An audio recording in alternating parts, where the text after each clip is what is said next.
Now, in these days of multi-channel television, the idea of having a choice of just 3 channels seems unthinkable. But that's how it was 40 years ago. And for a whole 11 weeks, there was no ITV at all because of a strike by technicians.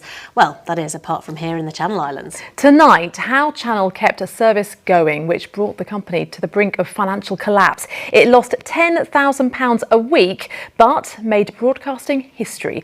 Wesley Smith has a story of triumph through adversity. So, what were Islanders watching in 1979?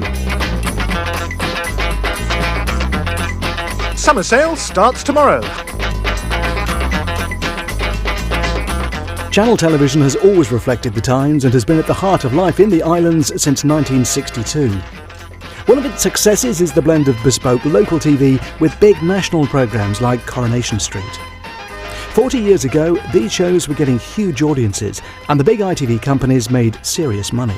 These were very wealthy companies doing extremely well with a monopoly of advertising revenue. I know that's hard to believe in this day and age of competition. Britain had endured the winter of discontent and the industrial landscape was very different from today. We still had the closed shop. The unions were very, very powerful. You had secondary picketing, so if one union was on strike, other unions could support them. And also there were no ballots for strikes. It was sort of show of hands at mob meetings in canteens. So the unions were all powerful. TV technicians, led by Alan Sapper of the union ACTT, wanted a bigger slice of the profits and said the management offer was just not good enough. 15% is not reasonable when you compare the profits of the companies. They're enormously rich and wealthy and made incredible profits over the last 4 years, and therefore we do feel that our claim of a substantial increase is fair. Alan Sapper, who was in charge of the ACTT, he just overplayed his hand over and over again. We were powerless. We had a programme called Weekend World, which was a current affairs show on Sunday, and Brian Walden was the interviewer, and he went to Downing Street to interview Mrs. Thatcher. Like we're speaking here, 2 chairs, we had to send 51 people. Unions and management locked horns, and it was nearly 3 months before anyone blinked.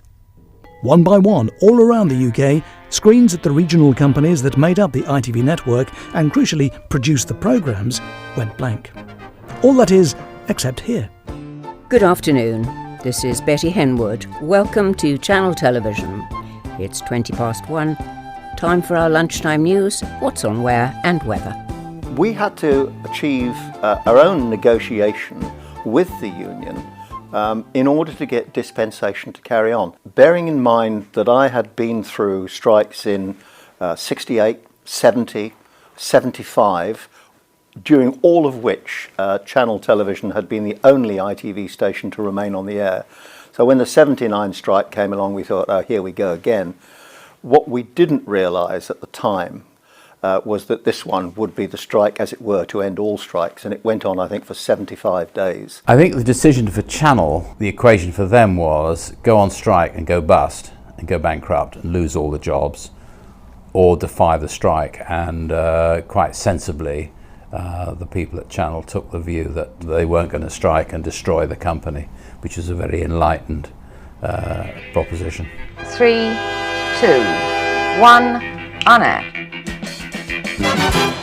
Channel was determined to keep going, but without the supply of familiar network programmes, staff and management had to be inventive to sustain output. Suddenly, on the day it happened, at 19 years old, I found myself on the transmission desk. I went to get the next programme, and it wasn't there. So we just had to create it ourselves. Called down to the film library, and they had a stack of film, and the next film up, they just took the next film, brought it up, and it was Where Were You When the Lights Went Out with Doris Day, which was just so apt for us at the time. The viewers knew that timings weren't going to be exact, and so I think that they really, I think they thought of us and thought they were supporting us. The strike was a together time, and I think we came out stronger for it afterwards. It was like the end of the war, you know, it's always it'll be over soon, and every day we just came in and kept doing what we were doing. We ran feature films, so many feature films. They were stacked everywhere you looked, there were film boxes stacked. Channel's main news, meanwhile, run for an hour every night. That put quite a strain on staff and resources. First week or so was fine, but as weeks went by, we were running out of stuff to do. So if anything that we could think of to shoot and make a feature out of, or a little item, if it moved, we shot it. We would go to the opening of a paper bag to try and fill the news. Maybe before that you might have been a bit grumpy about having to work overtime or whatever, you know, a bit intrusive on your hours and your weekend off.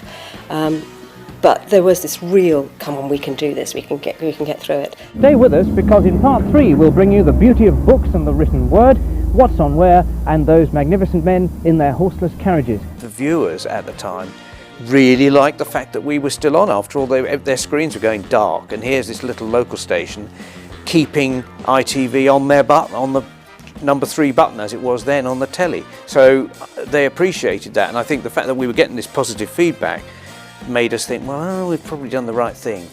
It was almost as though the public realised that this was very important, not just to Channel Television, but to the Channel Islands, because they felt this was their company. This is the company that had been set up when everybody said it would fail, and it had been going for quite a number of years. Because the story of this plucky ITV company ploughing its own furrow, carrying on in Jersey and Guernsey and Alderney, where everybody else in the UK had to watch a screen saying normal service will be resumed as soon as possible. Because that story had spread, we began to receive home movies from the UK, and so we'd get colour films, some of them quite good actually, of people's holidays. We'd see Dick and Doris at the Little Chapel in Guernsey, or we'd see Billions from Brillard. So I think that we began to test not only the patience of the people who were putting the programme together, but the viewers. And when journalists and presenters in the UK had to find alternative jobs, some of them came to lend a hand at Channel. I was sent up to the north of the island in a car to copy down the news for the 6 o'clock news. Because what we did was we picked it up off Radio Victory in Portsmouth on medium wave, on a car radio, and scribbled down the 5 o'clock news longhand onto a bit of paper, and then drove hell for leather back to St Helier and typed it out and handed it to Gordon de St Croix, whoever it was, who would read the news. Finally, on the 24th of October 1979, the strike came to an end.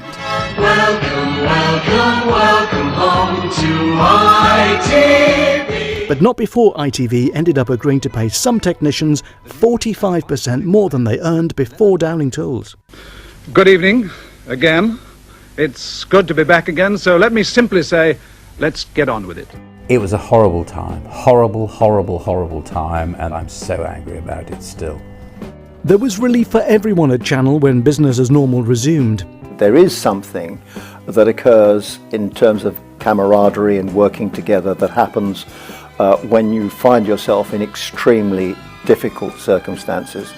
And that really kicked into overdrive, and we worked terribly well together, set all our differences aside and got through. But boy, were we tired at the end of it.